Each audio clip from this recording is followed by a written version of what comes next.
and lives up to the title. Driven out up the running, Sire Prix has seized the opportunity this season and he's going to land the biggest prize of all and lead the Derby field up to the line, and it's ruler of the world who won the Derby. A royal win in the Gold Cup.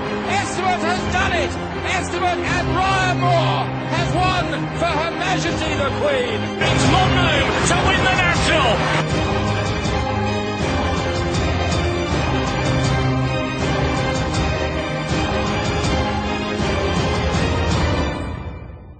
You're listening to Picks from the Paddock podcast, in association with Sportsbook UK. Best odds guaranteed on all UK and Irish racing. You are indeed listening to the Picks from the Paddock podcast with me, Rory Paddock. As always, Chris Connolly. And we have two additions to the show this week to make a bit of a change. David, our fellow racing pundit at Picks from the Paddock. And as a special guest, we've got Dermo from Racing Groups. How are you doing, chaps? Hey, how are you? Yeah, not too bad. Now, forget all the, the niceties. We're going to jump straight into it. One of the big talking points over the last week is obviously the absolute farce that is who on earth gets to ride so-called and alleged wonder horse that was the ARC winner from last year, Treve. Obviously, we've been having a bit of a discussion about this, and it's been all over the newspapers, and everyone in racing has been having their say. I'm going to, as a special guest, I'm going to throw it over to you, Dermo, first. First question I'll fire at you would be, was it handled correctly, and how would you have handled the issue? Yeah, I actually wrote a piece about this for Racing Groups. I just find this jockey situation at the moment is absolutely laughable. Frankie Dettori is hired as an owner to the owner, so the owner should be the one to pick whatever jockey is on. Frankie Dettori gets told that the trainer doesn't like him because of the fact that the first run of the season or whatever else. It's ridiculous. That trainer clearly hasn't trained Treve properly. Treve has gone off the boil. Jesus Christ himself couldn't have ignited anything more in Treve this season. She's gone off the boil. Frankie cannot be blamed for that. But clearly something's going on that, he doesn't appear to have any of the three Al-Shabaab horses at all. So, I don't know, I just find the whole thing puzzling. And if I was Frankie, I would actually kind of walk away from that contract if I was him. Kind of going off the back of that, and I'll go through a few questions with you, Dermo, and then I'll fire at each individual at the rest of you guys. I think you've kind of already answered the question, but whose decision should it be to dismiss a jockey on the ride? The owner, the trainer? Should it be a joint decision? Should it, It should be whoever holds the contract. It would be like if Michael Stout turned around now and said to James Doyle, Ryan Moore's riding all my horses, from that ownership. It's just whoever hires the jockey, he's good enough to leave, or he's good enough to leave the horse with that trainer. So therefore, you revoke any right over who you hire. It would be like someone turning around to Jamie McManus and saying, I don't want Tony McCoy on my horse. He's the one paying the bills. He's the one paying the wages of the jockey. So therefore, it should be the owner's decisions, and the owners have copped out really here. I think that they're leaving the blame with the trainer, but I'd say they're losing patience as well, and they're trying to blame someone. And I'd say it'll fall on Frankie somehow as well. Bit of a scapegoat, maybe? Yeah. And same with racing. And the last question I've kind of got on the topic as well is, and it's kind of the way I think that when you see stuff like this happen with retained riders, it kind of makes the whole sort of issue or the whole concept of having a retained rider redundant, because if you're going to have a jockey and you're paying him X amount to ride all your horses, if you're then going to say, well, you can ride this, you can't ride that. Yeah. Alright, I understand there's going to be special circumstances if there's going to be, like there was with Richard Hughes riding Olympic Glory. He's rid the horse all the great, fine, understandable. Yeah. I also understand that in the likes of Ballydoyle, when you've got 2 or 3 runners, obviously you're going to have to, common sense, you're going to have to get other jockeys in because you're going to enter more than one horse. But where does it kind of leave the whole idea of having a retained jockey? Is it something that should be scrapped? Is it something that actually does work well, or? It doesn't really. I think personally, the way it's going, in about 5 years' time, we'll have jockeys paid by the furlong. We have at the moment, you have Daryl Jacob was hired by Paul Nichols last year, and he wasn't trusted on any horse. So why hire him as head jockey if you're not going to leave him on Silvianico Conti or any of them? You have situations always like it. I mean, lads are hired on a horse, and then all of a sudden one race might go wrong. Will Kennedy back in 2011, actually on Time for Rupert, always strikes me as being another example. The titles of jockeys should be gone. Look at Godolphin as well. You know, D'Souza and Barcelona gone from the start of the season. He's used 13 different jockeys from the last 30 horses ran. You know, I mean, the whole idea now is, I think it's very like a free transfer market in football now. I mean, you may as well just loan these lads in. There's no point having them on retainers, really, apart from the likes of Richard Hughes and them, who've been there for decades anyway. But bar that, now I think there shouldn't be any titles. I think it should just... Do you think it's a good thing if it was to be gotten rid of? You know? No, I think it'd be awful. I mean, somebody has to be in the stable. I mean, I'd much prefer now to have Pat Smullen and Darragh Well is the perfect example of it. You know, they get on very, very well. I think this whole rife of different jockeys for different horses is just ridiculous. I mean, jockeys go through their whole careers of being trained on how to ride different horses. So if you want to trust somebody to completion, if you're an owner, you want someone who sat on your horse, you know, every single day of the week or once a week at least. And this is just losing all that. I mean, we're completely losing grips with what horse racing and having jockeys and owners is meant to be. And it's completely slipping away now. It's gone very ruthless, kind of, I think, anyway. I'm going to play devil's advocate as well, and I will come to you guys in a second. Just to play devil's advocate, I could argue that if there wasn't a retained jockey for some stables, let's say the more bigger stables, e.g. the Godolphin, the Ballydoyle, the Alshacab, you know, the Tyree Youngers, wouldn't you say that leads to perhaps some of the younger jockeys getting better rides and younger jockeys getting sort of the odd chance here and there for horses that they never normally would have, you know? Yeah. I mean, it's a fair. Sure, look at Johnny Burke here in Ireland. I mean, 5 years ago, you'd never have heard Mr. and Mrs. Pot hiring a younger jockey. I know he's hired as a retained jockey, so I'm kind of going back on my argument there. But definitely, even Mikey Ennis now is picking up rides for Godolphin. Cam Hardy is as well. You know, you've all these young lads are picking up rides that they probably wouldn't have been for. That's only a good thing.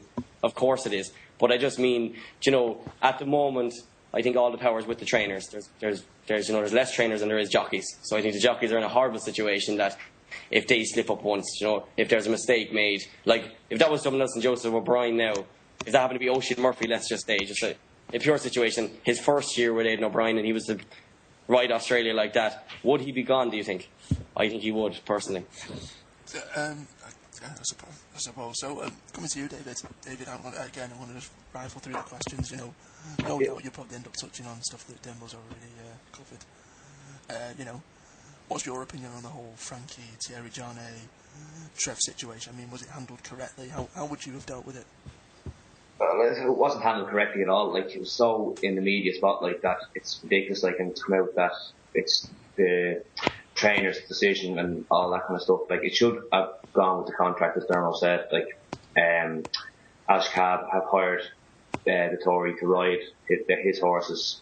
He spent big money on these horses and put them with trainers, and he should be riding them. Like Frankie, at the moment, he's riding out the skin at the moment. Like, it's not as if he's giving horses bad rides. He had a couple of nice place horses on big price horses for Ashcab at Doncaster during the week. He's riding out the skin at the moment. He gave Rule of the World a cracking ride today. I think that it shouldn't be really owners having retained riders. You look at Dermot Well, Pat Smullen, as Dermot rightly pointed out, that's a retained jockey for the stable. Not only for the owners, right, for all the different owners that Well has. Same with Walsh and Mullins, McCoy and John Joe, really. Like, I know we can get off John Joe's horse when he wants, but he really rides for them solely. Like, the jockey should be really with a stable, so he's in the stable all the time. He's not going around different stables having to go with different horses. He wouldn't know the horse as well then, and he makes an easy scapegoat to knock the jockey off a horse because he doesn't know the horse well. Like, Janet rides the horse every day, so I can see where Mark's coming from at that point of view, using Tory as a scapegoat, because Janet does ride the horse day in, day out, doing all its work, you know. Another thing, again, I asked Emma, but I want to kind of put a bit of a twist on it for you. I've obviously asked him that, whose decision should it be in terms of dismissing a jockey, whether it should be the owner or the trainer. What I would argue, and again, I'll fire this at you, is with an owner may not necessarily know the ins and outs of racing. They may be just big money men and used, seen as a bit of a play toy. surely at that point then, if it comes to any sort of racing matter, if they don't have, say, a racing advisor, surely they've got to trust what the trainer says as the person who knows best. So in essence, although it would come perhaps from an owner, surely it would be the trainer that gives them that nudge or that bit of advice. Or yeah, true, very true. Especially non racing boys, which would be madness in fairness. Then it would come down to the trainer. The trainer would have a lot of input in it, like, you know. But it's not as if Frankie's been turfed off a load of different horses for the owners. It's just this one, Treve, like, who I don't personally rate that highly. I think she won very poor arc last year, and hasn't trained on at all this year. So to blame him, Frankie, and all that, it's bad form, and it's put her in a bad situation now. If Treve doesn't go on to win a big race, I can't hardly be blamed on Frankie then, like, you know. I mean, a lot of people after Frankie was dropped off, they said, oh well, look at the statistics, Thierry Jarnet is, you know, undefeated on her. But a lot of people kind of neglected the fact that Thierry Jarnet rode in like maidens and, you know, well, in a maiden, and I think in a, you know, I think perhaps a listed or perhaps a Group 3 French race or something like exactly, that. Exactly, yeah, weaker race. Like, Frankie's been riding her when at the top form. Like, the last time at Ascot, she wasn't right, and she came up against unbelievable consistent horse in Cirrus Angus in France first time out, which, like, it was a hard race, and Frankie did nothing wrong on the ride, like, you know, probably gave her too hard a time trying to win the race. So, like, Jarnet's had the easy rise on Treve, and probably because he's riding her every day that he's getting the ride now, like, you know. Yeah. And again, as I asked with Demo as well, is, you know, with saying jockeys, is it going to be a thing of the past? Is it something that should be gotten rid of, or I think it should be altered. Like, it works in certain situations, and there's a lot of trust. And like, you've AP McCoy there with JP McManus, 20 times, he's going to be 20 times champion jockey, so you can't argue with that one. But not so. but then, like, you look at, I think it should be the stable hire the jockey. Like the situation last year with Dave Russell and Gigginstown was ridiculous. Like, Dave Russell's done nothing wrong. Like, Gigginstown probably wanted Brian Cooper on board because he's one of the next, I think we all agree, next biggest jump jockeys going, and wanted to get him on board early before someone else snapped him up. But it should be the stable that hires a jockey, and then that jockey's in the stable every day of the week and riding out right yard. Like, it would work well when the Tory was with Cycling Tour at Godolphin to a certain extent. But yeah, I think it should change from the owners having all the power to going back to stables. Trainer hiring the jockey, and the jockey rides that horse for the stable. Oh, brilliant. And that's right, David. Obviously, now I know we've got a bit of a grumpy Yorkshireman who has a hell of a lot to say about this. So, Chris, I want to leave it open to you. You've obviously heard the questions. Just fire it at me. Well, you know, I think what we can first start with is that Frankie Dettori has been made a scapegoat by cricket head Marie, and unfortunately today Thierry Jarnet decided to throw some muck his way as well, which I think is unfortunate. So, you know, I think I agree with a couple of the earlier lads who said that, you know, her, beg your pardon, a win in the Arc de Triomphe, I think it was a soft race, and I think, you know, she was inexperienced, she'd been softly campaigned, to be honest, and, you know, she arrived in the Arc at top form, she never knew how to run a bad race, you know, and she won a soft renewal. I don't think Frankie's done anything wrong on it, to be honest. I think the run against Cirrus des Eagles, that was probably a career best run in my opinion. You know, she ran him to her head. Cirrus des Eagles rated only behind Franklin in recent years, so we're talking high class form with that run. You know, and I would have thought she'd have improved for the run. I know a lot of people said that Frankie maybe gave her a hard time, but, you know, backing up, you know, punting horses, you expect a horse to be ridden to win. They shouldn't be given trial after trial after trial to get fit. They should be fit enough to run at the track. You know, her next run at behind the Fugue, that was very disappointing, but it was on good firm ground, and, you know, as excuses, she hung that day. You know, the one thing we're missing completely in this is that cricket head's been terribly out of form. I mean, at that time at Ascot, I think she'd had less than 10 winners. She weren't in the top 20 in the French Trainers' Championship. You know, and they've used Frankie Dettori as a scapegoat for me. You watched Thierry Jarnet rode her today, very, very soft ride. You know, immediately after the race, he blamed and pointed to their first run of the season, saying she was still recovering. So I think they've used Frankie Dettori as a fall guy. rather than looking at the trainer's form and looking at the horse's form, in reality, she's, in my opinion, regressed this season. And Frankie's a fall guy. Do you think, should it have been Hedmarik's decision to make, or should it have been Alsha Cab Racing that have come out and publicly said something? Well, Cricket Head's come out and said some quite strong things. She's basically apportioning blame to Frankie Dettori for the horse's recent performances, which, that undermines the relationship that Alsha Cab Racing have with their retained jockey. Alsha Cab Racing can't let a trainer undermine their jockey. They've chosen Frankie as a retained jockey. They pay his wages. They obviously trust him. And, a lot of people have been saying about the inexperience of Alsha Cab Racing. They've got an extremely experienced team behind the scenes. Guys like Harry Herbert's been in racing for years, decades. So, I'm unfortunate, but I think they are using Frankie Dettori, as I said earlier, as a scapegoat. I think it's totally wrong. If I own the horse, she'd be leaving the stable tomorrow morning. No doubt about it. And does it kind of make the whole retaining jockeys sort of a redundant thing? Do you think that should be something that will be gotten rid of? Or do you think it does work? Or?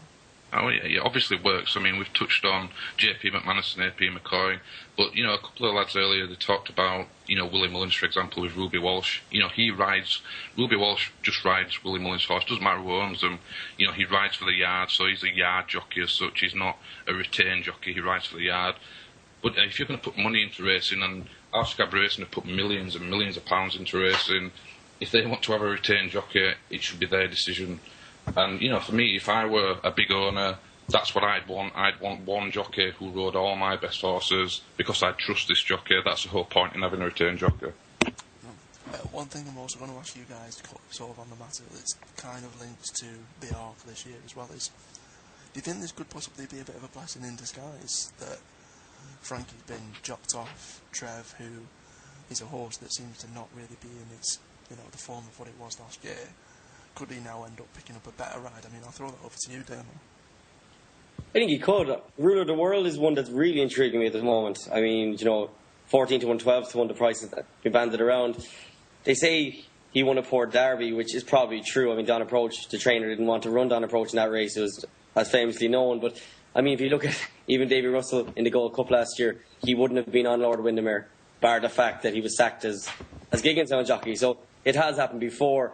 I think Frankie could well win it. I think he's 3, if not 4 times the chances on Ruler of the World than he would on Treve anyway.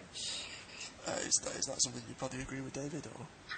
Yeah, big time. Yeah, Treve. Like last year, she was getting a lot of weight as well, like 3-year-old mounts and fillies mounts.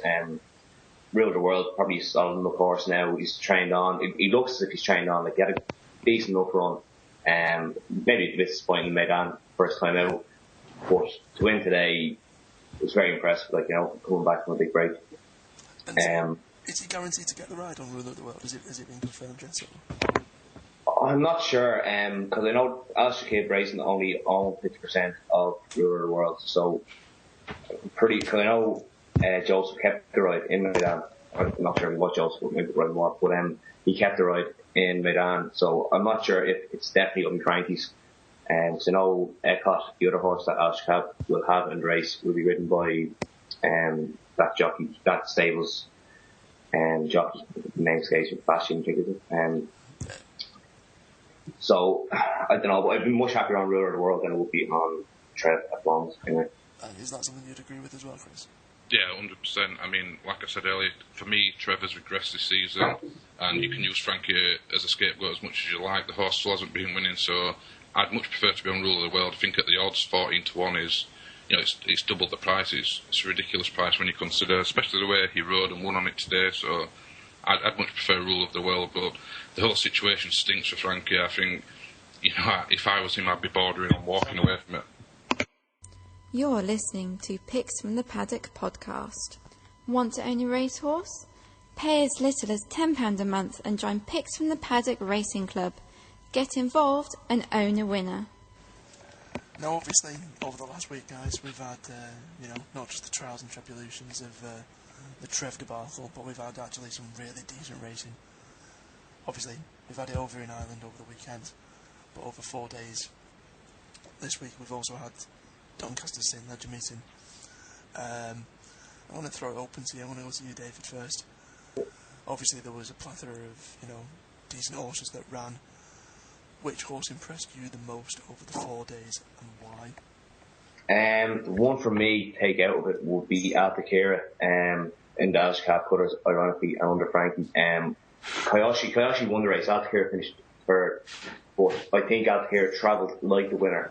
He was probably travelling better than Koyashi at one stage in the race. He was just caught on the wrong side. The pace horses and all were on the far rail. He came from the stand side, drawn badly, and he's just stayed on really well. Frankie kind of gave him an easy time as well and just pushed him out. And I think he'll be winning a decent enough race in the next couple of months or so, and probably be one to watch for next year, training on. And is there anything else? Obviously, that's your number one pick. Is there any others perhaps may not have won, or ones that did win, or anything else perhaps that's definitely worth going in people's notebooks? I think Mushmere anyway, important. Like he won by 2 lengths, 12 to start. It's obviously a group horse and waiting. And Humidor as well could pick up that nice handicap, finish third in that race, and drop down to a nice mark. There's a big price on Saturday, but could be one to follow going forward. Okay, again, same question over to you, Chris. Yeah, I mean, I were personally taken by a 2-year-old, a Richard Hannon 2-year-old, surprise, but really well bred one, and it's Ested Carr. He won the Champagne Stakes over 7 furlongs. He could be tough to place next year. Actually, I don't see him running in the English Guineas or the Irish Guineas. I can see him going across to France, but he's got a tremendous attitude. He was made to work quite hard in that race the other day, and I just like the way he was on top at the end. He's got a lot of scope for improvement, and his attitude's really likeable. Yeah, I mean, I'm definitely with you on there. That was definitely I had it from its previous win. I can't remember where it won at prior to Doncaster, but won at Newmarket at the time as well. It went straight in my notebook, and as soon as it was coming out again, Donny, it was full steam ahead, lumping on. And again, like I asked with David, is there anything else perhaps may not have won, or perhaps anything in the handicap, or something that perhaps very much went under the radar that you think certainly perhaps is holding something back, or has something left in it maybe? I think Chilworth Icon, he ran 4th in the Portland. It was over 5 furlongs. He ideally wants 6-7 furlongs really. He won the week before, I think, over 7 furlongs. So up in trip, I'd be taking him out of the race. Chilworth Icon, or like I said, 6 furlongs, big handicap.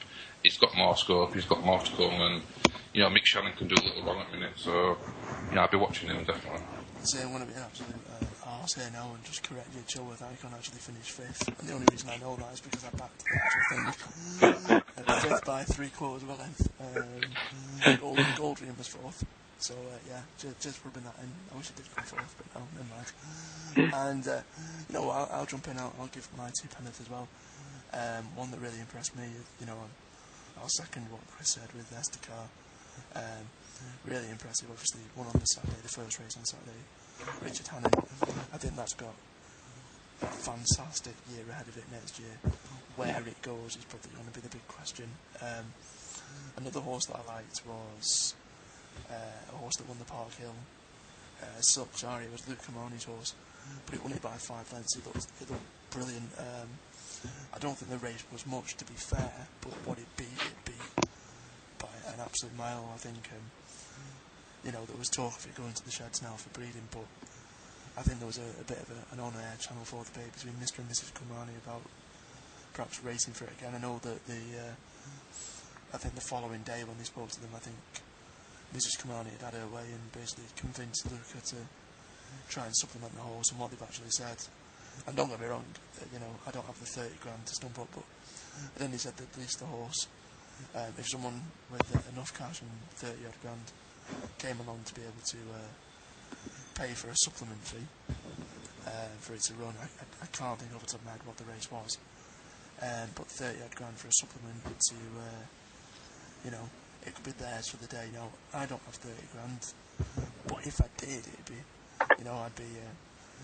I'd probably try to buy the horse outright, to be fair, but I think that was really impressive, and I think one that very much went under the radar because it didn't. I think you mentioned this as well, Chris, previously to me off air. A horse that ran in the 5 o'clock on Saturday. A horse called Dance of Fire. Yeah. I think that ended up winning. Did that very well. He won Agriago UK Tractor Challenge Nursery Handicap. That well-known marquee race of the St. Ledger meeting. Comes from Andrew Baldwin. He's a 2-year-old.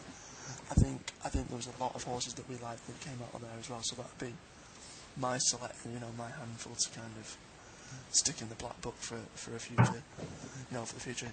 Demo, fire it at you as well, buddy. I like Salatine from Kevin Ryan's yard that won the nursery. He won a nursery, not the nursery. I thought he was very, very impressive under Jamie Spencer. And Jamie Spencer managed to win on this one anyway.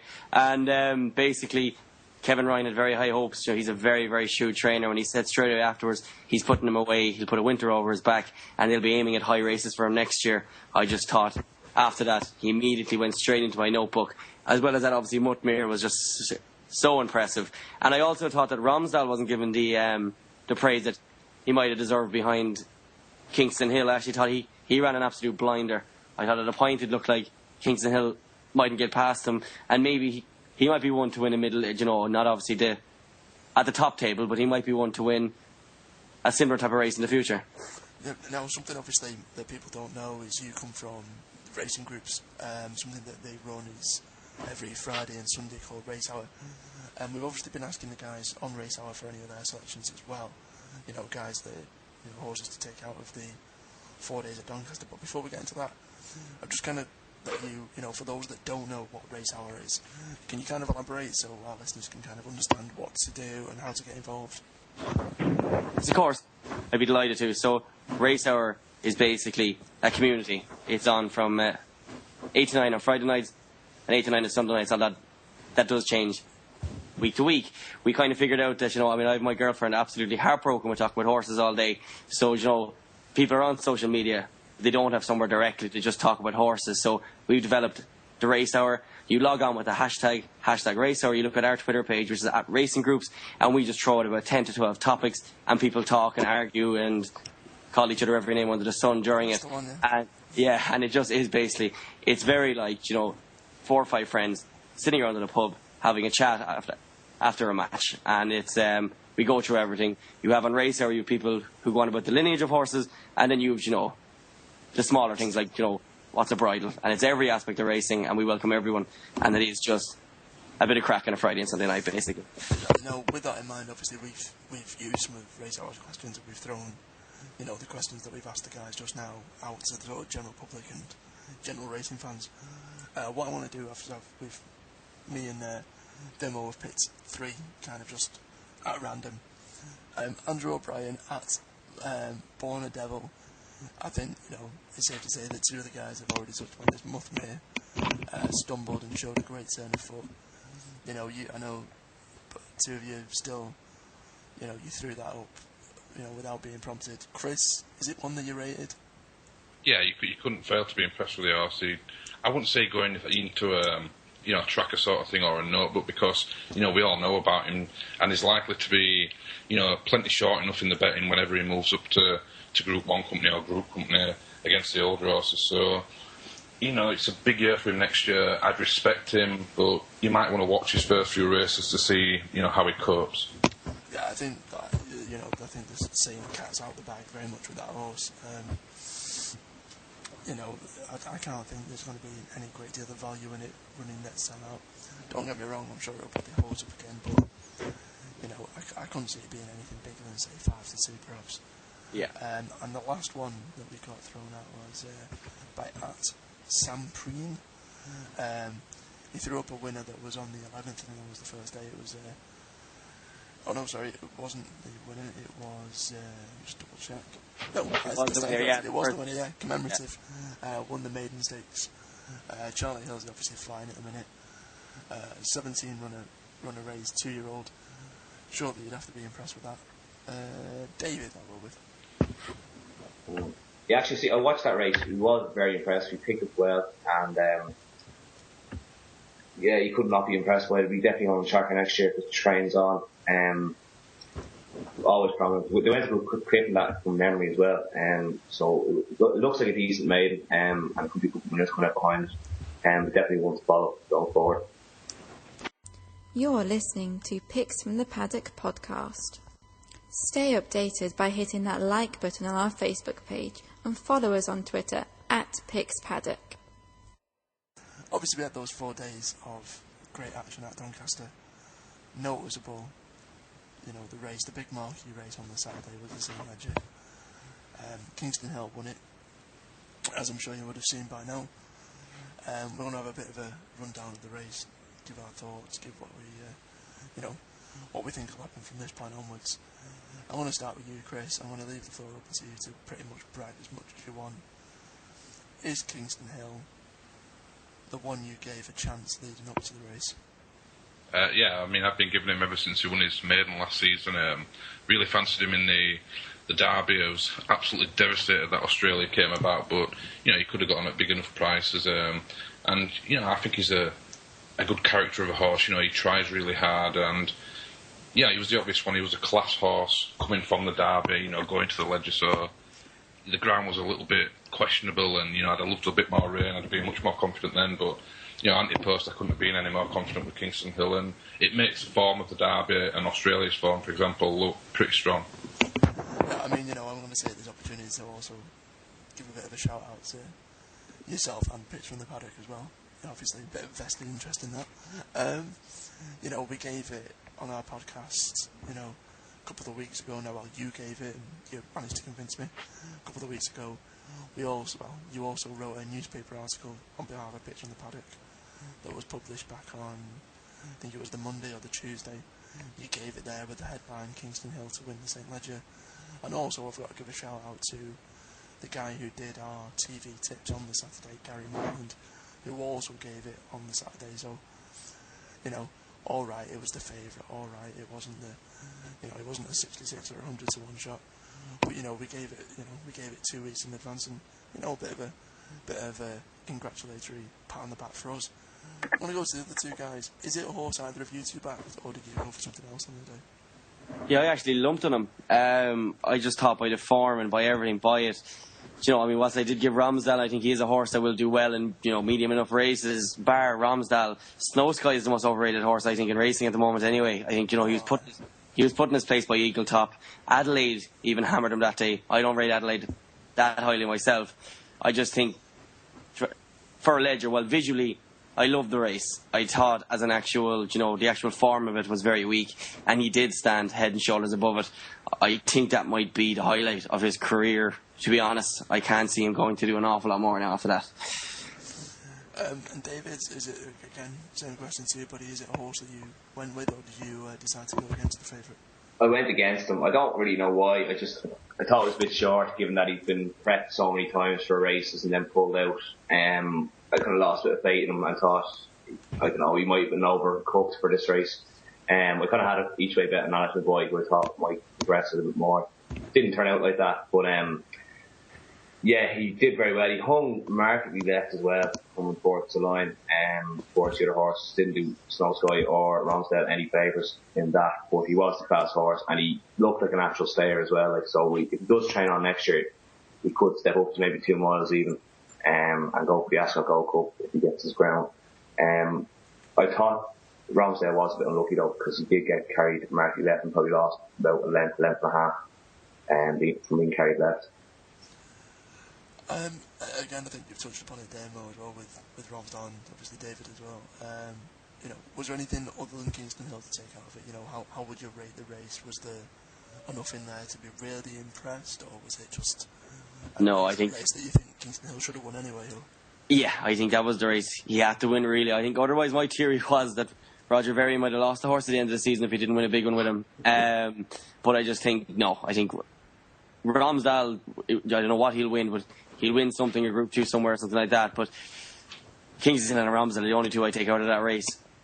Snow Sky got third, but, it's not a race that I think is... in a few years' time, we won't look back in that race and say how many winners came out of it. I think it'll be forgotten fairly quickly. Barrow was a lovely race to watch, in fairness. Is that something you'd echo, Chris, or was there something that you thought, might be worth putting in the notebook, sort of somewhere down the field? I couldn't have took anything out. I mean, the result, around the first two makes 100% of sense. Like I say, it's just a nod in the Derby direction and Australia's direction, really. They were the class horses. They were the ones with the least amount to prove. I mean, they were both staying on quite dually in the Derby. The rest of them, I said before, and Snow Sky is much of a muchness, extremely short in the betting, but probably because being trained by Sir Michael Stout, people expect a little bit more than what they're actually going to give. So Lonsdale will pick up a race somewhere. I'm not convinced it will be a Group 1. Kingston Hill will be a player in Group 1 races, but ground dependent if they're going to be top quality Group 1 races. I mean, with the ground thing, there was a hell of a lot that was made about this from perhaps a week in advance of the race. In hindsight, the horse didn't get the alleged soft ground that it was so desperate to need. Do you think there was too much played upon how much it needed the ground in it? Oh, big time, yeah. Like, it ran the Derby. The Derby, from memory, was good to firm. Good to firm ground, probably. Good, safe ground. The whole debacle about Roger Varian allegedly saying that he wanted to clerk the course either water the track or he's going to pull Kingston Hill out was ridiculous, and he shouldn't have never said anything like that. He obviously is ground dependent. He obviously doesn't want it like a road, but on good, safe, fast. Big flat racing is going on fast ground, so on good, safe, firm ground, he should be fine in Group 1 races next year. And I don't see any reason to have the campaign him like they did this year was scandalous, in my opinion. Yeah, I mean, I can't think off the top of my head how many races he was pulled out of, but it did kind of get to the point where it was a bit ridiculous. I mean, and it, to kind of give my thoughts on it, the fact that he went and won the St. Leger on ground that was so important to this horse, or allegedly so important to this horse, kind of makes the fact that he was pulled out of previous races makes him look like a bit of an idiot, Roger Varian to an extent. It's like, well, he's just kind of won a St. Leger on, good ground. He came second, a relatively close second, to be fair, in a Derby, on good to firm ground, so, he might have a preference, but, he could have easily have won those races he was in beforehand. Is that something you'd probably echo, Demo? Yeah, I mean, if he wants to win a Group 1 race on soft ground, he should probably wait for the novice hurdles coming up towards Christmas. I mean, I thought it was the most ridiculous situation I've ever heard. He finished second on very good ground for the Derby, and yet won't run him then thereafter. But again, I suppose we're all the fools for mocking him as well. Well, not mocking him, but we all questioned it on Twitter, etc. He was proven right at the end. So I think Roger Varian probably had the last laugh, although I think he did get very lucky with what was a very, very weak Leger. Yeah. And again, Chris, your thoughts? Well, I'd just be careful on the ground thing with Kingston Hill. I mean, he hung badly left. So, I think Roger Varian is kind of justified in a way of saying he didn't want to run him on, a rock-hard ground. It was never rock-hard anyway. The horse just, clearly wants a little bit of cut, that's all, I think, to show his best. So if you were going right-handed, you wouldn't want to be putting any money on him going right-handed because he hangs left. That'd be a big problem. The horses don't let themselves go on ground that doesn't suit them. But, it was a weakish Leger. I'd just be careful with him. I think on softish ground, he could go to France, every year and get softish ground, at this time of year. So, he's a good enough horse. The race weren't the greatest, but, I would be very, very careful about backing him on anything other than soft ground. And something you've obviously been leading on to now is, I'll stick with you, Chris, but where do you think Kingston Hill goes from here? I mean, he's entered in the arc. I think he's around, just double check the odds at the minute. He's, let's have a look. He's 10-1 with, obviously, with our sponsor, Sportsport UK. Is that something you think he would take up an engagement in, or? Well, I don't see why they wouldn't run him, especially if there's going to be some rain about, if there's going to be some cut in the ground. It'd be a sensible place to go, like, you've mentioned earlier. It's a right-handed track. Yeah, but, I mean, he's been pulled out of races earlier in the season. If he's going to get his ground, I'm convinced the hanging thing is, I think it's down to the ground, and Doncaster's a big track. It's an easy place to hang. I personally thought it would have suited the horse down to the ground. I think on soft ground you wouldn't have seen him hang.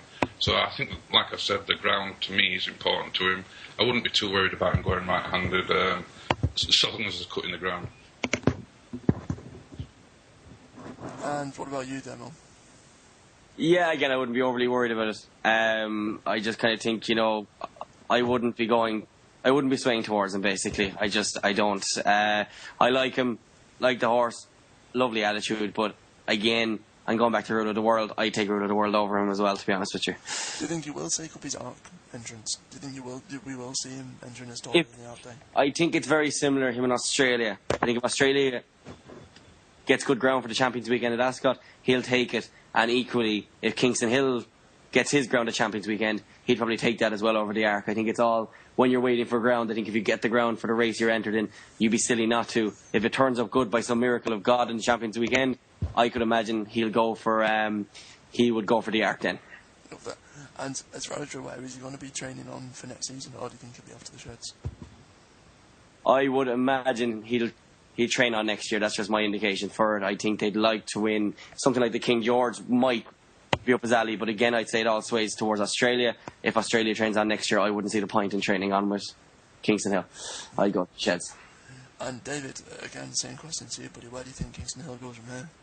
If he drops back and trip to 114 and try maybe make a bit more use of him in the early parts, he's played a big part in the ARC, and I can see him running into a place, or at least running with great credit. Like, I don't know whether we'll be back him.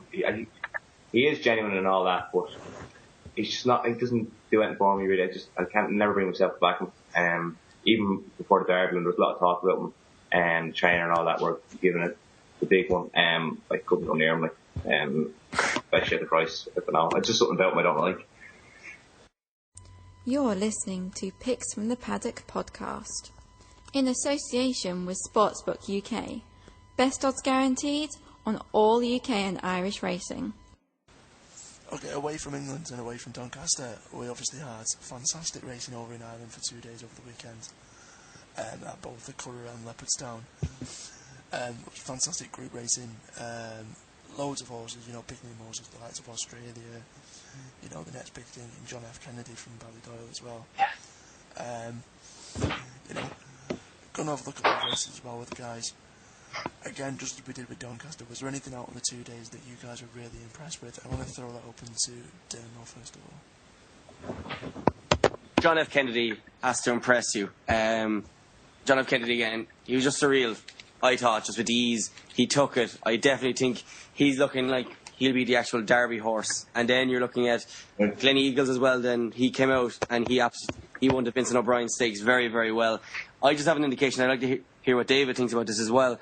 I think the Glen Eagles looks a lot more like a Guineas horse, and JFK looks a lot more like a Derby horse. I'd agree with that, alright, yeah. Coming in as well. I mean, where would you go with them? I would go with, I'd say the two Ballydoyle Guineas horses would be Highland Reel and Glen Eagles, and then either John F. Kennedy or Old Man River probably for the Derby, two main fancies. It's actually probably the 2-year-olds that Ballydoyle have this year are probably the strongest they've had for the last 6 or 7 years anyway, probably since Henry the Navigator and Master Cross from that kind of generation, Won't be long away, so until they start coming out saying he's the best horse he's ever trained, or exactly, yeah. I mean, one of them. But ain't no Brian cliches. Yeah, do you think there's a fear that one of these could end up being another King's Bones? There's always that fear with every horse, really, isn't there? Well, yeah. I mean, fair enough. They can only beat what has been put in front of them. I mean, how highly did you rate its opposition, John F. Kennedy's? Yeah, I mean, there is that point to be made, but I think it's kind of like Free Eagle as well. You kind of look at a race more than that. I mean, visually, he was just so within himself. For a 2-year-old, he was told to go. He went. He did it. I mean, I'd like to see him now, maybe. I think the race of the year will be the Dewhurst, maybe. And I think if Glen Eagles kind of, the same question marks, will stand over him. Although I think Tuscanini in behind Glen Eagles is a good horse as well, for Shane Foley was on him today. And I think that Dewhurst, if Glen Eagles shows up and wins that this year, then we'll kind of know that we have a proper horse as well. Yeah, I mean, just to kind of play devil's advocate, I was really taken by John F. Kennedy's race. I'd be Brilliant. all over that horse for the Derby. I think it's a Derby horse. Yeah. I wouldn't necessarily be all over it if it did go down the Guineas route. But yeah, it's a big, strapping, well put together, well bred, decent, fantastic horse. And I wouldn't. I think the race it won, it was fair to Midland, but as you said, it did what it had to do and it did it well. Is there anything out of any of the other races, perhaps, David, that you saw that you were impressed with, perhaps? In the Moyglare today, Kirsty Grant won the race, but the horse to take out has to be found.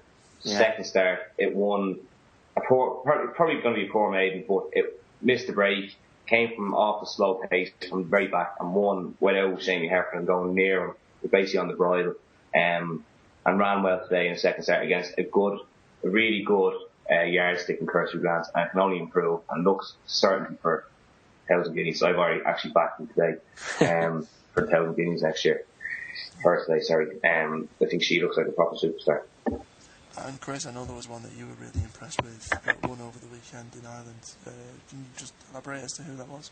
Yeah, you couldn't fail to be impressed with the Dermot well-trained Free Eagle. He'd only had 2 starts. He lost.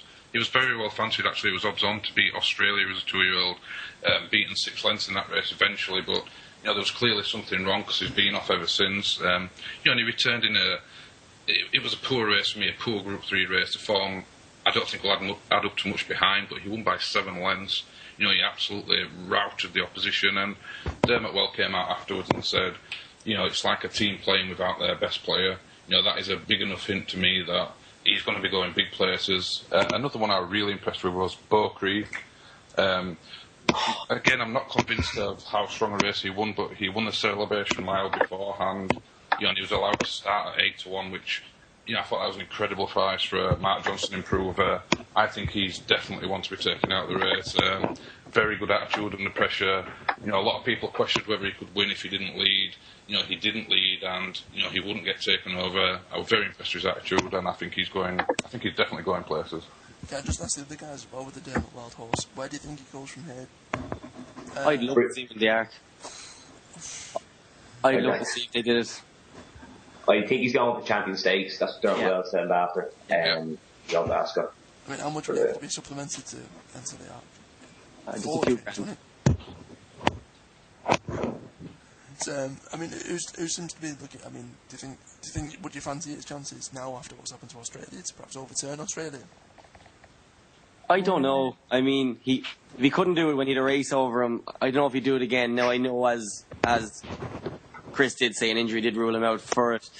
I'd need to see another big race. I'd need to see him racing in something a bit better before I could really jump behind him. But if he did run in the Champion Stakes, I would probably take.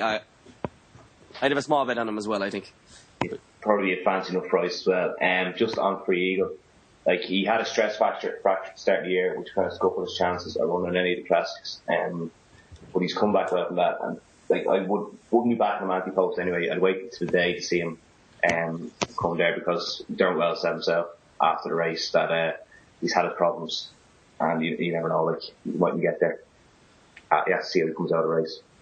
I mean, obviously we've touched upon the horses that we were impressed with.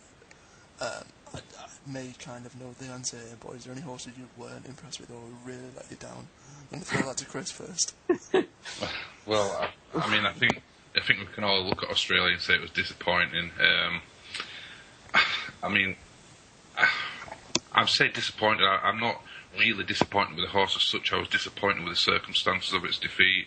I was quite disappointed on all. Another one in that race, Al-Kazim, who I expected to run a lot better than he did. I thought he'd challenge, to be in the top 2, and he dropped away tamely, but I think he may have followed a pace that was much too strong. So, Australia was disappointing in all reality of the situation, and Al-Kazim, who I think is going to be extremely tough to place now. I mean, he's a stud dud, and once you get one of them, you're not going to be going. I mean, when he's racing in listed races at Windsor, geez, man, you can't be. Come on, to quote a boxing term, that horse is shot, surely. Well, yeah, he may be shot, but I think he won in a very fast time the time before, so I thought he might be able to outrun his odds. I think he was about 14-1. I was expecting much better anyway, so. I mean, obviously, you've touched upon Australia. We might as well dive into it. I'll be honest and say I only saw sort of clips of the race. I didn't see the race in its entirety, so these guys will probably be able to elaborate more. David, let's be honest, that horse should have been winning that race, surely. Where do you kind of put, I hate to say the word blame, but where do you kind of put the reason behind it? Is it the horse? Is it the ride, or is it?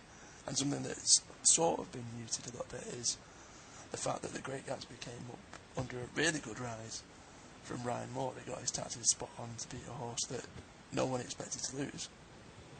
Yeah, I think it's a bit of everything, really. In Australia, he didn't get the run of the race. He was pushed out wide, and Grey Gatsby kind of followed him around and pounced under an excellent Ryan Moore ride.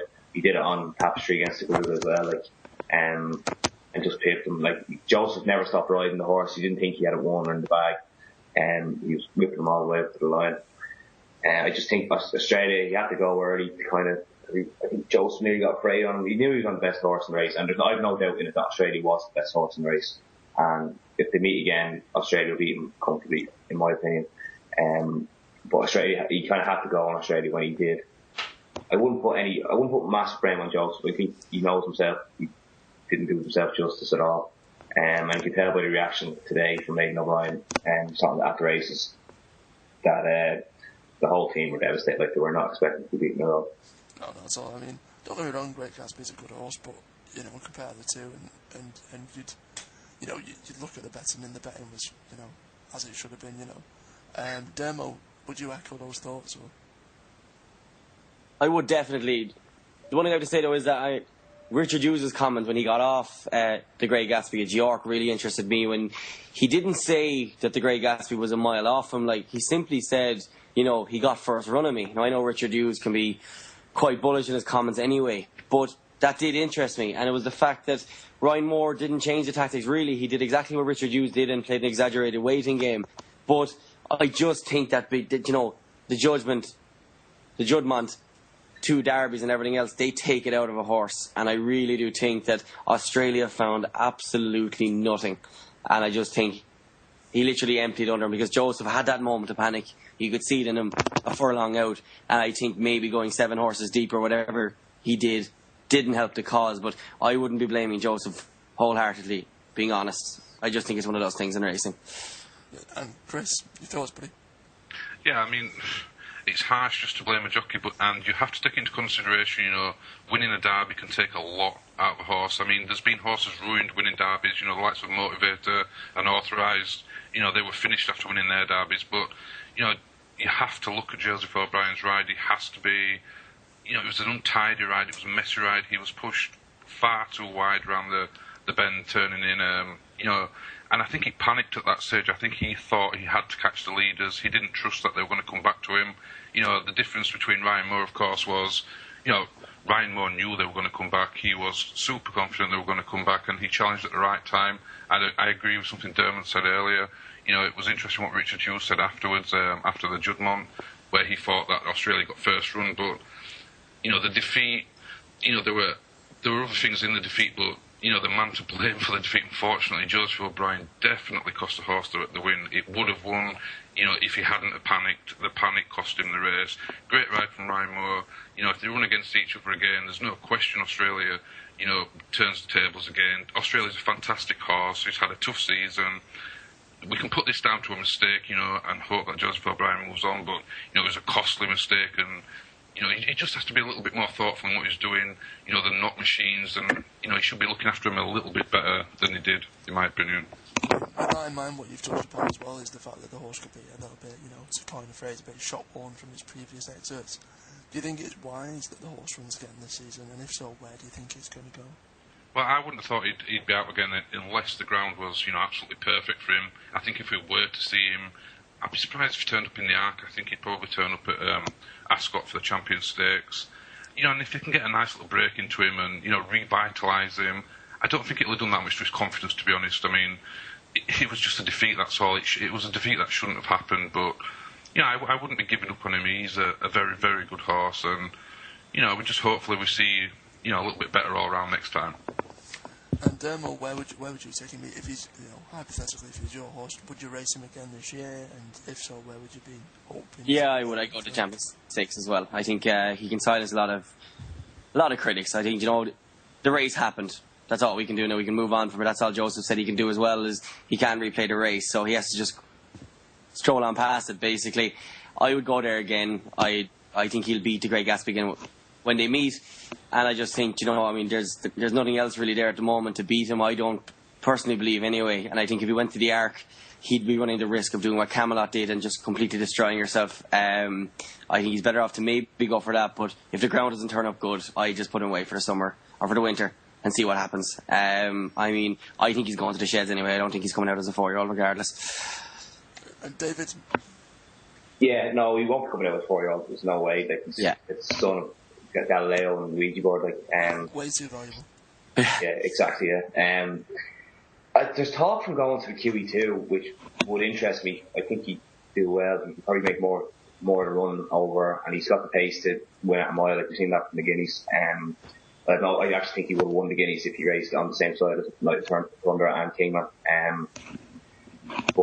He has to just put that in the back of the head now and kind of try and salvage something. Like Galileo and Ouija were both beaten in the Champion Stakes, so it's not the end of the world for them. Yeah, precisely. You're listening to Picks from the Paddock podcast. Want to own a racehorse? Pay as little as £10 a month and join Picks from the Paddock Racing Club. Get involved and own a winner. Obviously a race that we've touched upon that's obviously slowly but surely heading our way. It's not in Ireland, not in England, not in Britain in any way, shape or form. It's over across the channel in France with the Prix de Triomphe. We've touched upon it, at the start of the show with last year's winner, Treve. We've obviously looked at various horses that could be going there, possibly the St. Ledger winner, possibly, as we just spoke about, Australia.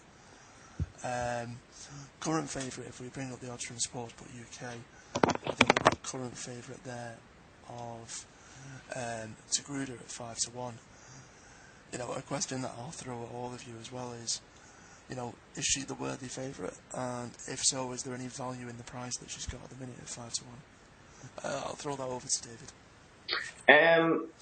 I can't really see her outside front three if she's fully recovered from her York defeat to Tapestry. 5-1 is on the short side, considering Tapestry's 14-1 in the market. And she's beaten her last time, again under a brilliant ride, more ride. But, it's really a bet to nothing in my opinion. I can't see her as front three. She'd have all the weight allowances for being a filly and a 3-year-old. So 5-1, it's a decent enough price. We definitely have more than 8 runners anyway, so we get in 3 places. So there is a bit of value there, but she is a worthy favourite based on what she's done so far this year. Chris? Yeah, I think you have to say she's a very worthy favourite. You can ignore her last run.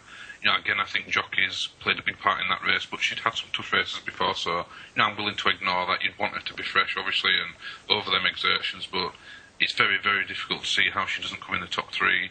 I think the race is going to cut up anyway. I mean, if Australia was to run as a definite, then, he'd be a worthy favourite for me, but, at this stage, I'd have to say with the ground, Tagruda is a very strong favourite.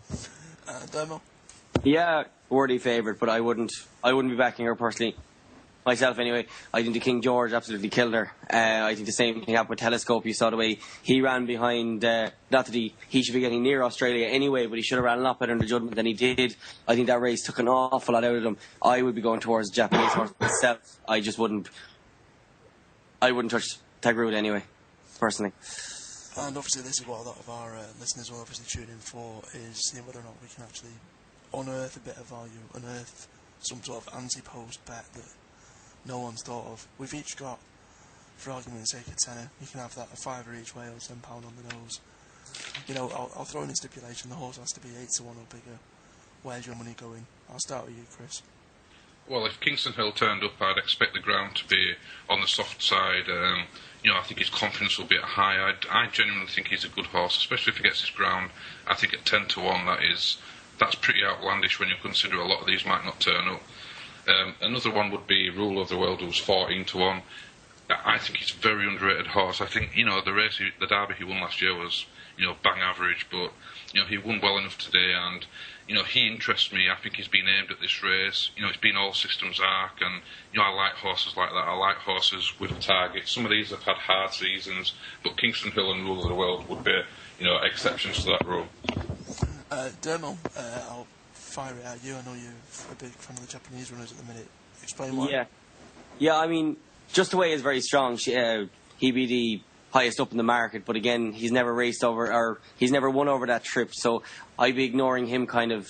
He won the Shima Classic, absolutely devoured a field that included the Fugue and everything else. He just devoured them all together. But again, I was saying, the one I like would be Harp Star, 3-year-old filly. She's just a lovely, lovely horse. Daughter, Deep Impact, that won the Japan Cup. Deep Impact actually beat Ouija board that day, so the breeding for the trip is in there. She's won the Japanese 1,000 Guineas. She has the speed. One problem is she's never raced in anything other than firm, but I think in a race where there's so many question marks over every single horse, I think there's nothing wrong with backing Harp Star. I mean, she's racing against a horse called Gold Ship, who's also from Japan, who's by far their best middle distance horse. Fantastic horse, but completely unreliable. And she turned up for the first time over the trip and absolutely hammered him by about 3.5 lengths. I can't believe she's 10-1, and I'm absolutely lumped. Well, not lumped on her now because my girlfriend's probably listening, so she'd kill me. But I put a bit of money on her anyway. Wait, nudge, saying. Her name is Harp Star again. Sorry. I mean, I'm just going to stick with you, Rod. Out of the runners that you can see, obviously on the list that are still in there, I think we're looking at I think there's still about roughly, just off the top of my head, about 16 odd runners. Which ones would you say are the more likely not to run? I would have question marks over Kingston Hill, Australia. Bar that, you can't ever be sure. I mean, the 3 Japanese horses, you've 3 Al-Shabaab as well, sorry. You'd have to question mark over 1 or 2 of them. I wonder, will they pull an injury card for Treve just to have something else to blame? And I mean, it's a tough field to know. It's why Antepost bets are hard to do, but the only reason I'm all about the 3 Japanese horses is that they're already in France. So they're 100% running all 3 of them anyway. I mean, Treve, the current price of 8-1 with Sportsbook UK. Surely that's too short. Oh, it's ridiculous. Absolutely ridiculous. I wouldn't put money I robbed. Not that I rob or anything, but I wouldn't. I tell you what, you're digging a big hole there sometimes. Just to clarify, the police won't be listening and your girlfriend won't be listening. So it's okay. You comment up on Twitter now that Dermot Nolan has been let go by mutual termination racing groups. But no, I just couldn't touch her. I literally wouldn't touch her with money I stole, to be honest with you. And David? Yeah, there's actually one. There was a lot of talk early on in the year about See the Moon after his German Derby win. But the horse that beat him the last day, Ivanhoe, interests me there at about 12-1 with Sportsbook UK.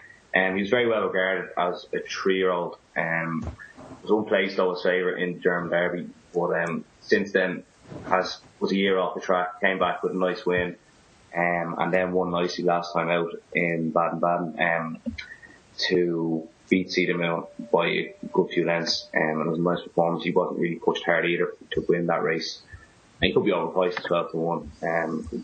Each way value there. For all his worth, I'll throw my 2 pence into the hat. If I was certain Kingston Hill was going to run, I'd be the same with you, Chris. I think I've certainly got enough to get some sort of place money. But for that reason alone, I probably wouldn't.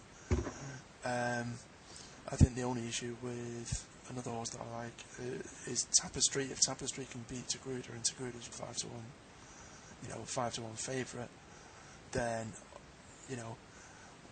let's be honest, it had a prep run over a mile and it didn't do anything. But let's be honest, it was a prep run. It was just a racecourse gallop in all but name. The only issue I'd have with the Palladar runners is one, which one's actually on the line up. If you've still got the likes of Australia, you've got Tapestry, you've got Ruler of the World. I would want to be on the one that Ryan Moore rides. Obviously, there's no way of knowing that, but the likelihood is that Ryan Moore is going to probably ride one of those 3. Just back them all. Yeah, exactly.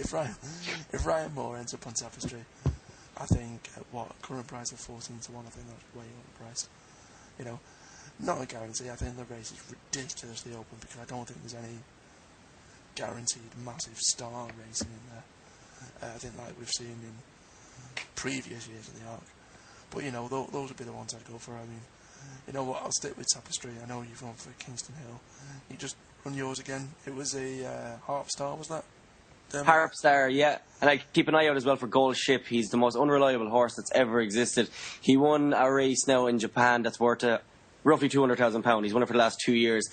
If you watch that race back, Goldship was absolutely beaten the whole way around the track. It was a Tony McCoy-esque, and he won going away at the end when he decided he'd bother running. He went from last to first, and won by 4 lengths. He's won over soft ground. He's currently 20-1, and I'd recommend a small punt on that as well, actually.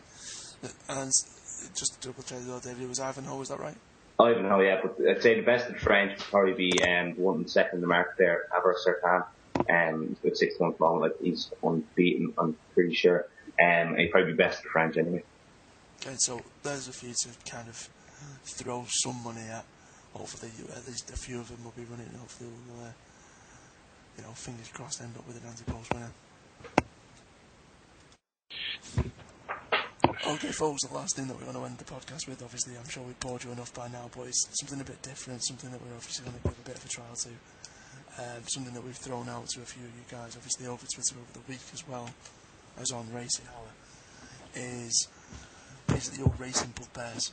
The one thing that cheeses you off, the one thing that really gets your goat when it comes to the sport that we all love, the one thing that we want eradicating or changing or fixing, and hopefully, when the BHA listen to this and we realise that we're obviously qualified for that sort of position and we can make those changes, then we'll be able to get them implemented. I want to start with you, Chris. I know that you like a good moan. What is the biggest thing that annoys you most about racing? What's your racing bugbear? Well, my bugbears are, my typical bugbears are the non-runner situation. It's absolutely scandalous that you can go to your bookmakers in the morning, there'll be an 8-runner race, you'll back one each way, you'll watch it on the television, there'll be 7 runners. Your horse will come third, you'll be absolutely furious. It happens with 16-runner races all the time. It's a scandalous situation. If you've declared your horse at final declaration stage, you shouldn't be pulling them out on the morning of the race or the afternoon of the race. If a bookmaker takes your bet on the premise that you're paying 4 places or 3 places, that's how it should stand. They've took your bet, they've took your money on the premise. You're respecting that you're betting in a 3 each way run race or a 4 each way run race. So that would be a terrible, terrible bugbear of mine, and probably a lot of other punters up and down the country. I mean, don't get me wrong, many a time I think that's happened to all of us, whereby you've ended up with the one in the final place that then now becomes non-profitable for you. Now, what I'm going to do when we go through these is I'm going to be a bit of a devil's advocate here. How would you fix that? But not only how would you fix that, but where would you stand on anti-post bets? So that's for argument's sake, we've got the arc here and there's over 16 runners and I'm sure a bookmaker will pay the first 4. What if only 12 goes to post? Well, you have to look at stuff like this. Paying the first 4 in a Group 1 race, that's pretty rare. That's a speciality bet. But in handicap races, with 16 or more runners, if they're offering 4 places when you're placing your bet, they should honour that part of the bet. That is the whole point of why you've done it.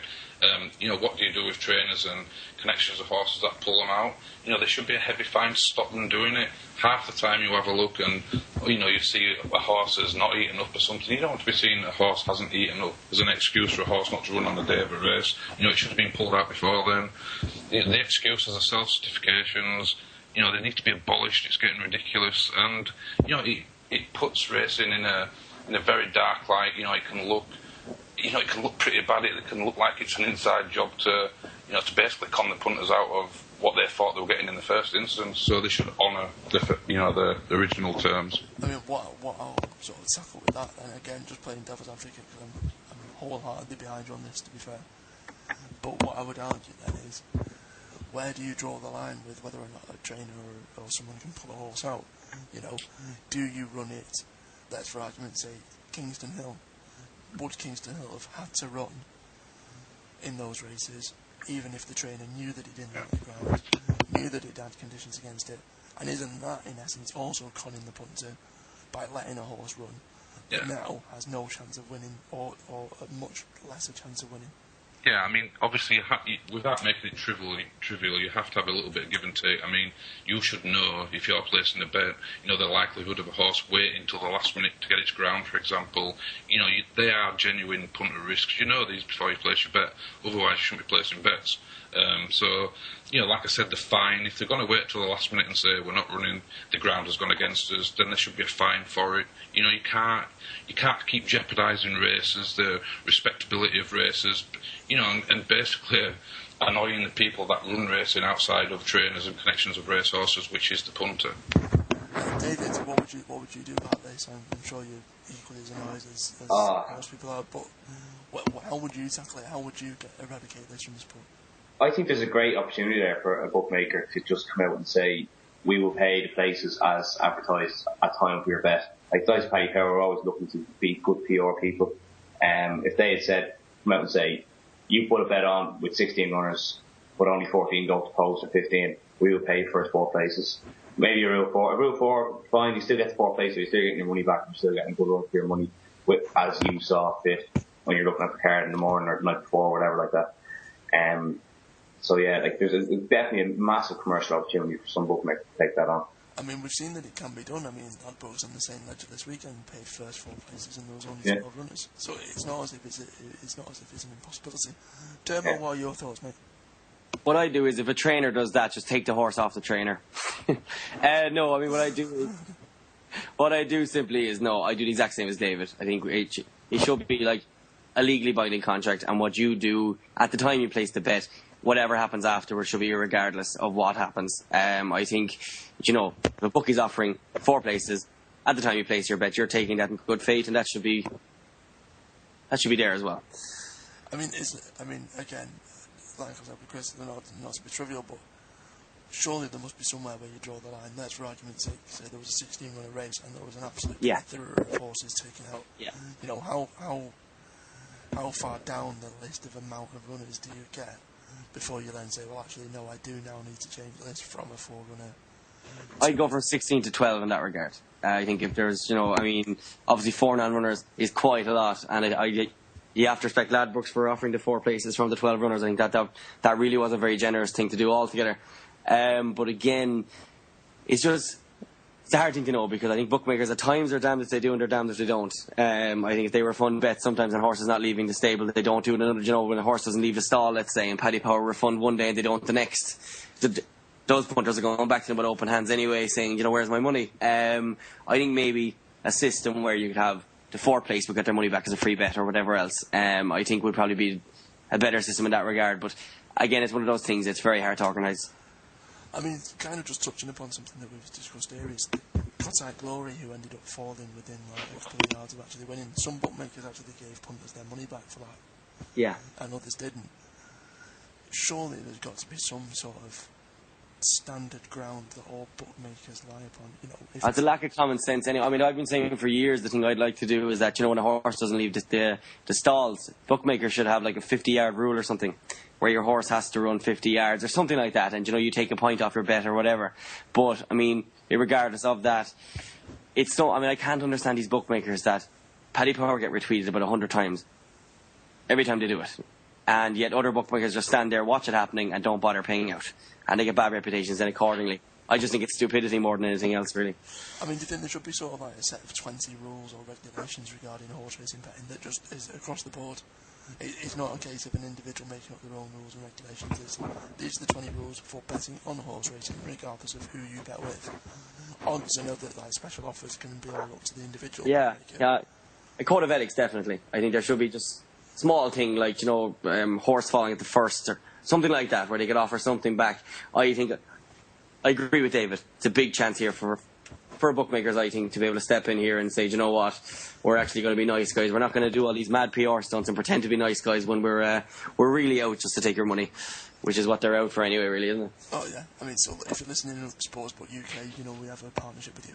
If you do end up implementing this, by all means, that's all 4 of us.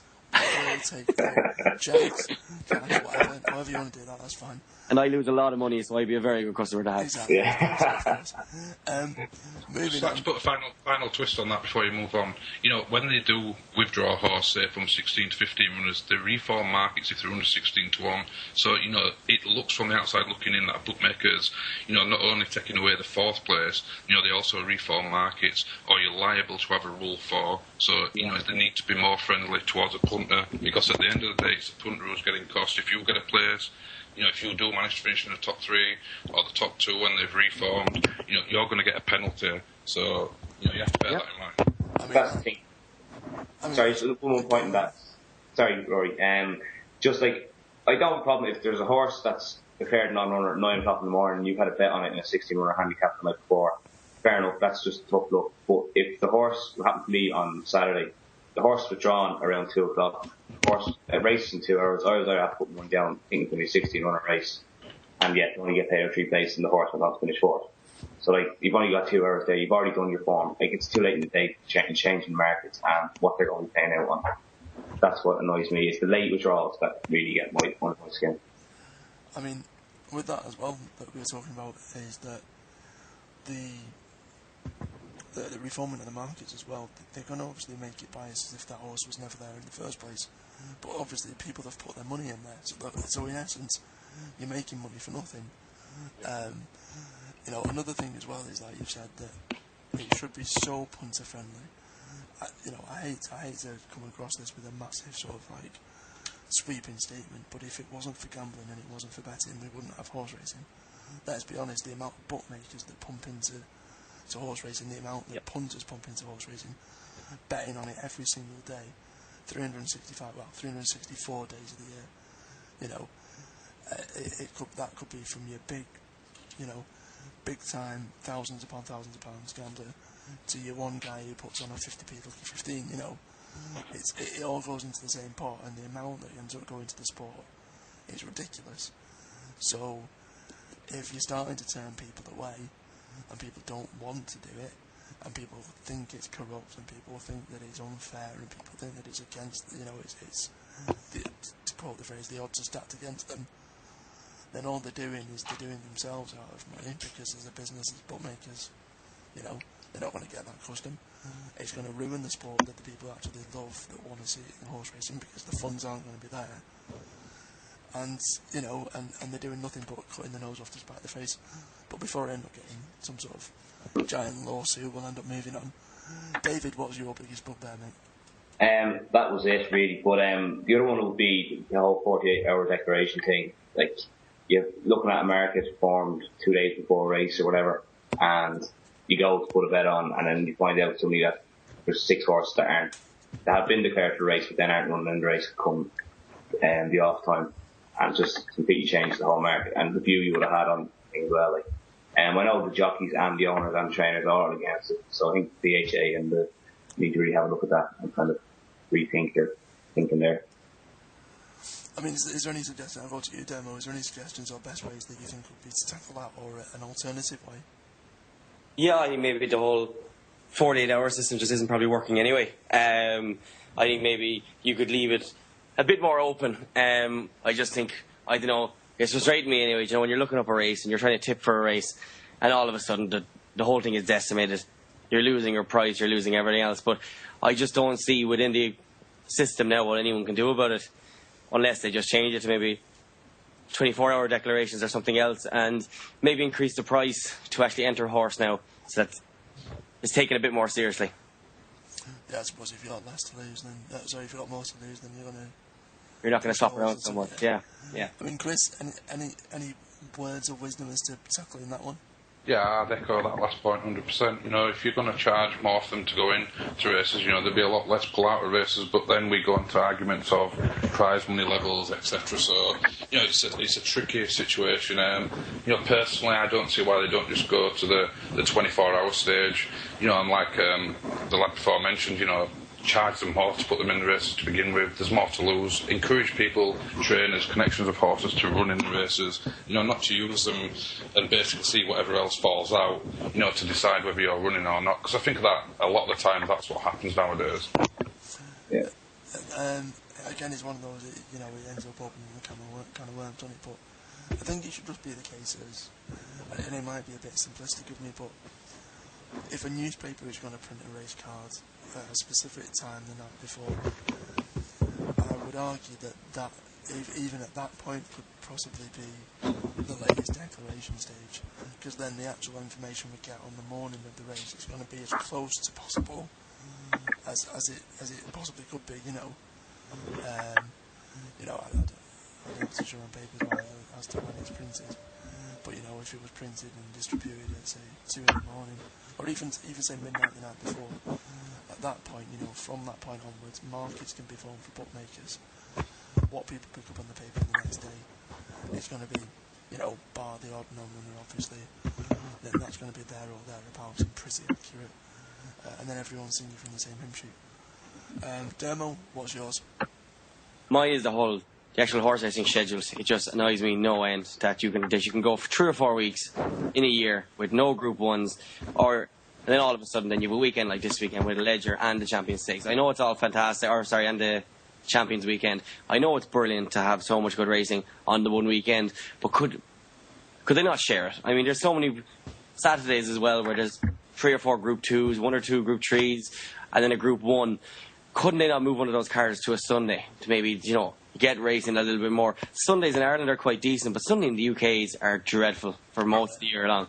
I mean, people are off work. Why not have racing on a Sunday? Because people do enjoy it. In Ireland, it's a massive success. Anyway, I think David can echo that as well. I do not understand the system at the moment. What really annoys me is that the English and the Irish authorities can't just come together and say, we have this thing coming up this weekend. How about we move your card to a midweek card, Sunday card, or the weekend after, so that the actual racing? Because in the UK, all the best races are on a 3:30 on a Saturday, and that's clashing with Sky Sports News and the Premier League. They're just not taking advantage of how brilliant the sport is, because it's always just running together like it's thrown together. Exactly. I mean, I can echo from just my experiences of running pits from the paddock.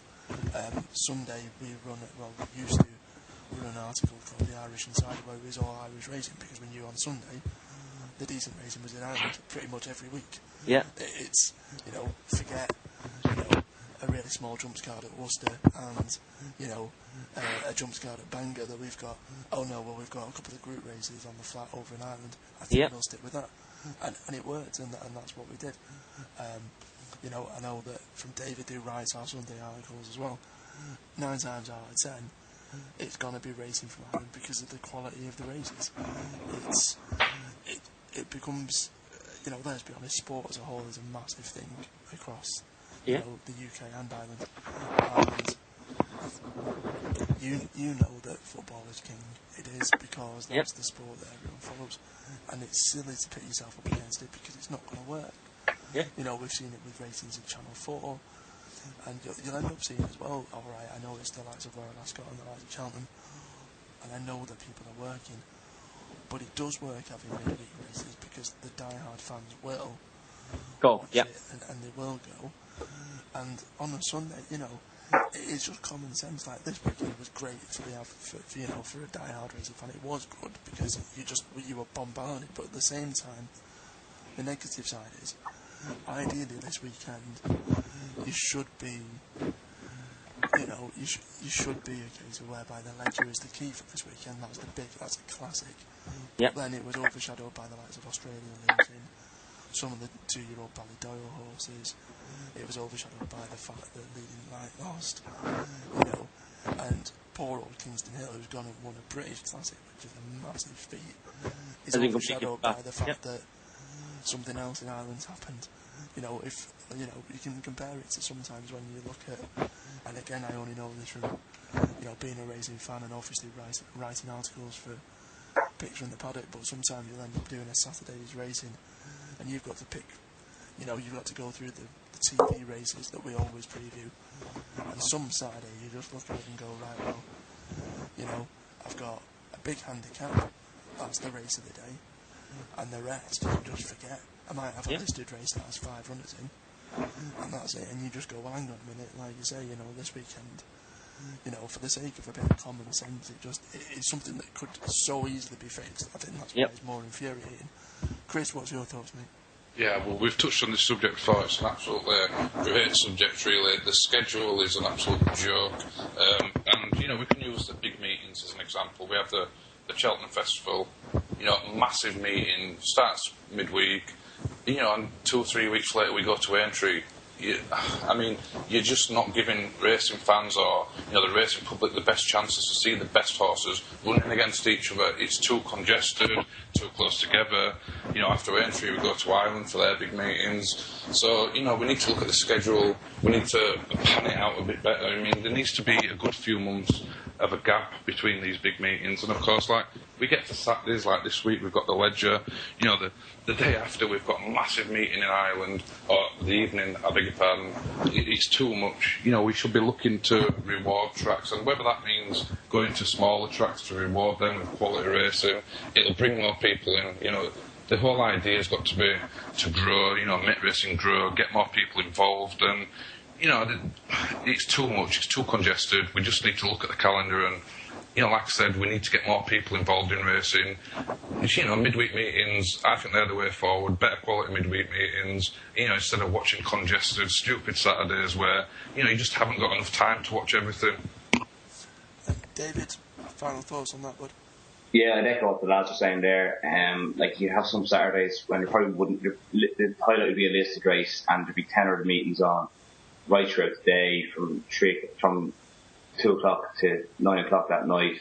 And it's just too much for the 100 races on Saturday, and like, you're not giving people a chance. And like, it's in fairness, like, quality of the racing will be average enough on a Saturday as well. Like, if it's not a big card, if it's an average enough card, it'll be 4 enough racing, and then you've 4 other races going through the week at the likes of Salisbury and whatever. And they just need to address it. Something. If they had 5 races in the UK on a Saturday, 5 meetings and 5 on the Sunday, it would make it so much better, like, you know. Yeah. And then you could have your normal jumps meetings going throughout the summer and all that kind of stuff as well. Like, something needs to be done. I don't even think they're taking much notice of it either. Do something about it. I mean, look at the number of courses now. You know, they're either getting rid of jumps or getting rid of flat, or even closing down because they're not making money. And it's, you know, this is something that could save the likes of, you know, smaller courses that, you know, from going into extinction. You know, but I guess that again, that's another with a can of worms. Hopefully, someone with any power can listen, and they might be able to get something solved. Moving on to my bugbear.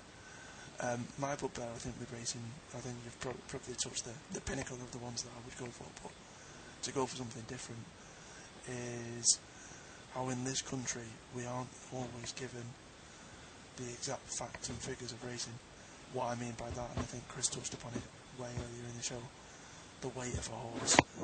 Why aren't we given, unlike America, why aren't we given sectional times? I mean, I know we can find them, but we really have to look. It's not printed as a given with form and figures, and there's loads of other different bits and bobs that are standard practice in other countries in terms of information that they need to be given and they need to be told about, that for whatever reason, and hopefully you guys could perhaps elaborate, we aren't privy to in this country as a punter, for argument's sake.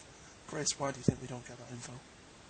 Well, you know, the naughty man inside me would say the bookmakers would never want to see information like a horse's weight being released. You know, you can say whatever you like about that, but, you know, from my personal point of view, I'd love to know exactly what a horse's racing weight was, what it weighed after a particular race. You know, if you've got I'll give you a big example of Big Bucks. Big Bucks running the Cleve Hurdle, you know, got beaten, he ran a mighty race, all things considered. You know, after the race, Paul Nicholls decided to tell everyone that the horse was 5 kilograms over its racing weight. I mean, this was a massive superstar racehorse who was basically running fat. I mean, from a punter's point of view, that's infuriating. It doesn't look right. You should have been saying things like that before the race. Nobody wants to know after the event you've wasted your money. You know, and you know, the other things with times, race times, this is common in places like America and Australia. Times are important. I mean, you can delve deep enough into the internet and find out this information, but why we haven't got this system on the television, for example, during the midweek, why they haven't got a clock, you know, given the sectional times is beyond me. It wouldn't cost a lot of money. But, you know, like, again, the naughty man inside me would say the bookmakers wouldn't want you to know things like that. I don't understand why, because racing is hard enough as it is without withholding even further information from the public, and it just doesn't look good for racing when you do things like that. Surely you've got a way of fixing this, Dermo? I don't, unfortunately, no. I completely agree with everything you said. It's just one of those problems that horse racing seems to, rather than try and fix, they kind of want to ignore it. I've always been a big believer that in horse racing there's two sides of it. There's the bookmakers, there's the trainers and the jockeys in one court, and then there's just the punters in the other. and they seem to really want to keep us in the quiet about it. I don't think anyone ever realises that if it wasn't for punters, as you said earlier, Dean, there wouldn't be bookmakers, and there wouldn't be then, there wouldn't be the Ladbrokes Ledger meeting, there wouldn't have been anything. And they just don't seem to want to share anything with us and let us be more knowledge, because I think they're scared of the fact that more knowledge means more profits for punters. Yeah. I mean, I love the comment, but the fact that you call me Dean and I'm Rory, that's absolutely fine. Don't you mention it? We've been on there for a few hours. It's fine. So that has been our special guest. So brilliant. So anyway, on to someone more important, David. Yeah, cheers. Yeah, no, I completely echo what the lads are saying there. Again, like, we should have that information. Like, the fact that at the races don't have sessional times even on a Saturday, like, you know, and Channel 4 have it, and Race UK have it as well, like, you know, it's just unacceptable. And like, even in fairness, Channel 4, they do tell you the times. Graham Cunningham, and I was a big believer in them after the race, but at the races don't even mention it at all, especially for the big Doncaster meetings on there. I watch most of them at the races and not mention it. The other thing that would annoy me as well is looking forward towards the jump season. Last year was a big thing about horses coming back after having a wind-up. That's not in the racing post. It's not anywhere that a horse has had a wind-up. And we should be told that, you know, it's a big operation. Obviously, without a lot of improvements from a horse.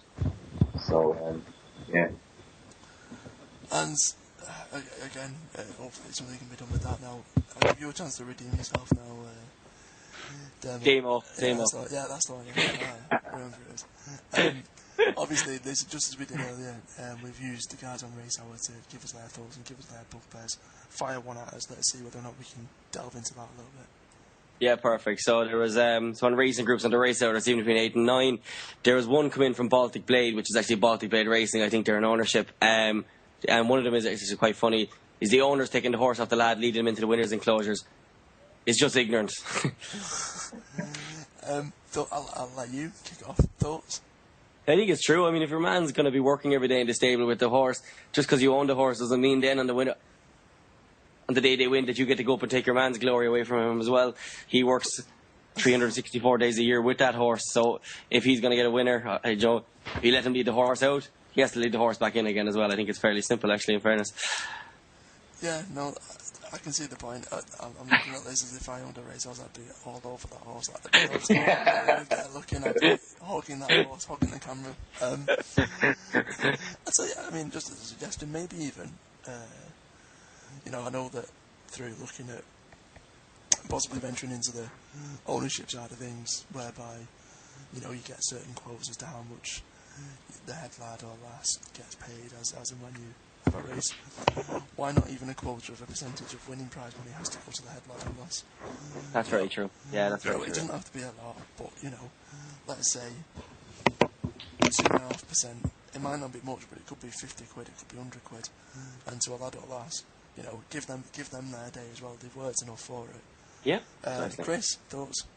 Yeah, it's a pretty trivial one, but, you know, it is very weird watching owners run around, you know, grabbing hold of their horse. You know, these would be people, most of owners who, you know, they wouldn't really be horsey people, they've just got enough money to own one. You know, the head lad or head lass, they play hugely important roles in racing. You know, they'll be the one shoveling the brown stuff from the stable. So, you know, I would, personally, if I owned a horse, I wouldn't get in the way of their, you know, bit of limelight. I would, you know, I'd be happy to wait and congratulate and, you know, just let the guy have the moment in the sun or the girl. Yeah, but to be honest with you, Chris, if you and I was in a partnership, you won't be getting anywhere near it anyway. I'd be well and truly. I think the book is collecting, Rory. Yeah, exactly, yeah.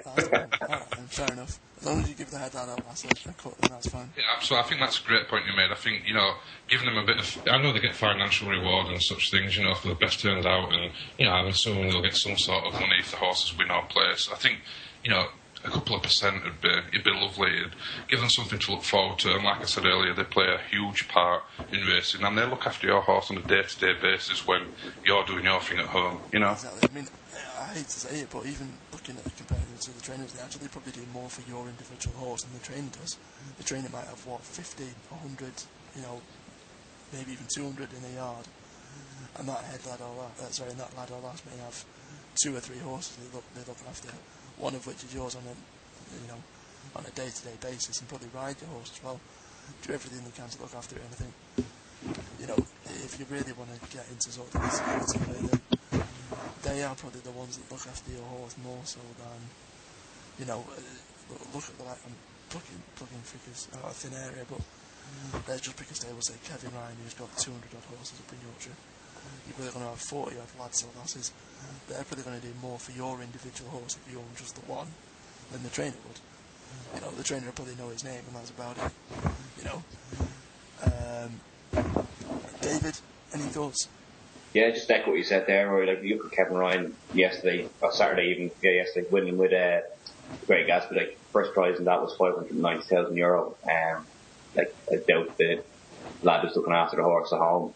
You can see most of that. Like, if you got 2.5% of that, he'd be getting nearly $6,000 out of it. So, you know.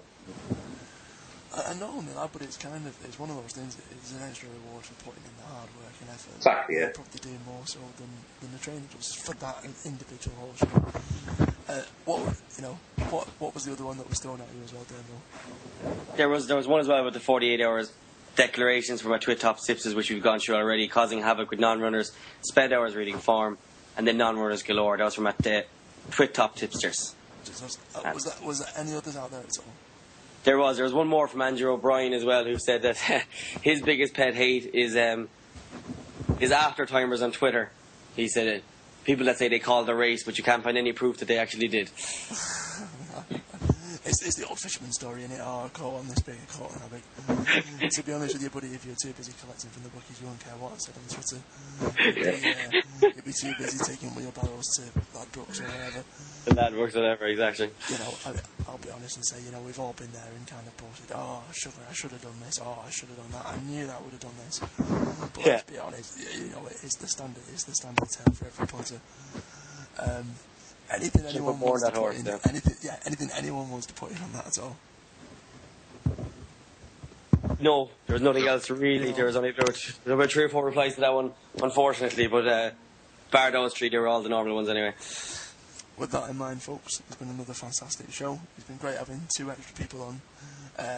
You know, if you do want to get in touch, obviously it's at Picks Paddock on Twitter. It's picksfromthepaddock.co.uk.